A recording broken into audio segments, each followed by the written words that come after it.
Hello friends, मी वर्षा आपलं सर्वांचं मनापासून स्वागत करते. कसे आहात सगळे? मी मस्त आणि मजेत आहे. आजच्या दुपारच्या जेवणाचा मेनू तर तुम्ही बघितलेलाच आहे आणि त्याची पूर्वतयारी म्हणा किंवा कसं बनवायचं पटकन बघूयात.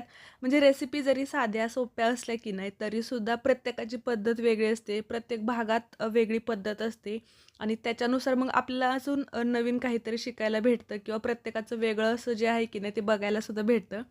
तर इकडे बघा आज मी बनवणार आहे मेथीची सुकी भाजी, वाटाण्याची रस्सा भाजी आणि चपाती.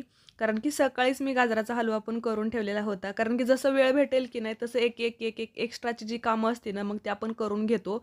आणि दुपारच्या जेवणामध्ये 1 वाजता आमचं जेवण असतं ना, तर त्यानुसार मग बघा एक 12च्या आसपास जरी स्वयंपाकाला लागलं की नाही, तरी एक पाऊण तासात किंवा 1 तासाभरात आपला स्वयंपाक होतो आणि मग परत गरम-गरम सगळा स्वयंपाक जेवायला भेटतो. मेथीची आपण इकडे सगळ्यात सोपी रेसिपी बघतोय आणि ती बघा लोखंडी तव्यात तेल टाकलेलं आहे अगोदर, त्याच्यात थोडीशी जिरे आणि ठेचलेला लसूण, अर्धा टोमॅटो टाकलेला आहे. फ्राय झाला की लगेच मेथी धुवून टाकायची आहे.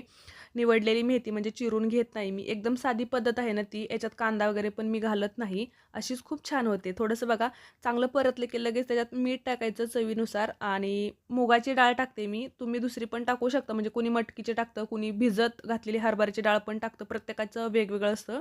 मी मुगाची डाळ टाकते. पटकन धुवून टाकली तरी शिजते पटकन ती. त्याच्यानंतर बघा ही लाल मिरची पावडर आहे घरी जी आपण चटणी बनवतो की नाही, तर ती स्पेशली शेपूची भाजी, मेथीची भाजी त्यांना मी ती टाकते आणि कच्च्या शेंगदाण्याचं असं ओबड-धोबड जे कूट असतं की नाही, तर ते टाकायचं आणि सगळं छान मिक्स करायचं. पाणी टाकायची खरं गरज पडत नाही, पण एक हाताचा शिंतोडा द्यायचा म्हणजे डाळ वगैरे शिजते छान आणि परत झाकून ठेवायचं लो फ्लेमवरतीच आणि एक 5 मिनिटात भाजी तयार होते. तोपर्यंत बघा कणिक मळलेली होती ती चांगली व्यवस्थित मी तेल लावून मळून घेतली परत आणि त्याच्यानंतर मग म्हटलं की दुसरी भाजी टाकायची आणि चपात्या करायला घ्यायच्या. कारण की मेथीची जी भाजी झालेली आहे की नाही, तर इकडे मी मग दुसरी भाजी ठेवते आणि चपात्या करायला घेते. तर वाटाण्याची जी आहे की नाही, ती आपल्याला रस्सा भाजी करायची आहे. आता दररोजच्या जेमतेम ज्या भाज्या असतात की नाही, त्याच्यात खूप जास्त मसाले नाही टाकायचे. आपली जेमतेम जी फोडणी असते की नाही, जिरी, मोहरी, कढीपत्ता, कांदा टाकायचा, अर्धा टोमॅटो आणि चांगलं फ्राय झाल्यानंतर त्याच्यातच मी परत वाटाणे टाकलेले आहेत. काही भाज्यांना मी शेंगदाण्याचं कूट वापरते, काही भाज्यांना थोडंसं ग्रेव्ही टाईप वापरते किंवा काही भाज्यांना कांदा, टोमॅटो टाकून सुद्धा थोडंसं शेंगदाण्याचं कूट टाकते आणि छान भाज्या होतात.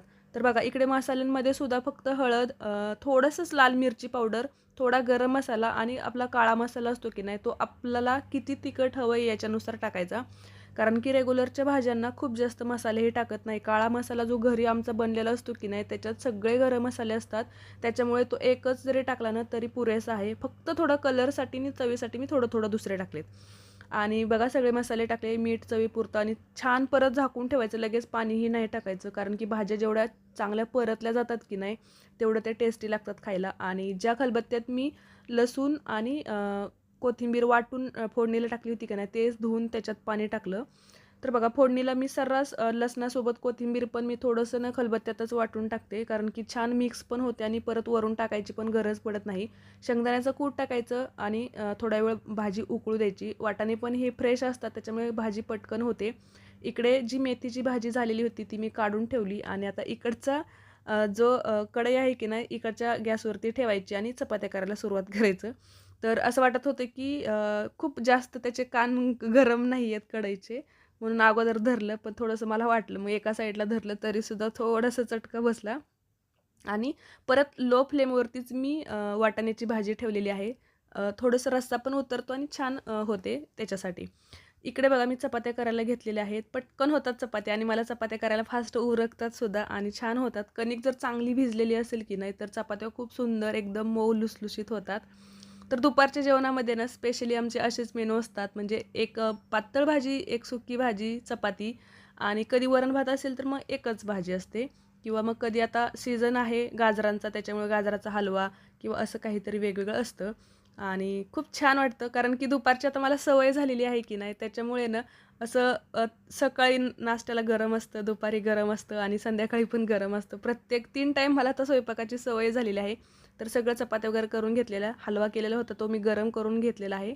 तर चला असं होतं आजच्या जेवणामध्ये वाटाण्याची भाजी, मेथीची भाजी, हलवा, चपाती आणि काकडी. मस्त साधं, सिंपल आणि खूप टेस्टी जेवण. तर तुम्हीसुद्धा या जेवायला आणि तुमच्या जेवणामध्ये सुद्धा काय असतं ते सुद्धा मला शेअर करत चला. व्हिडिओ आवडला असेल तर लाईक करा. धन्यवाद.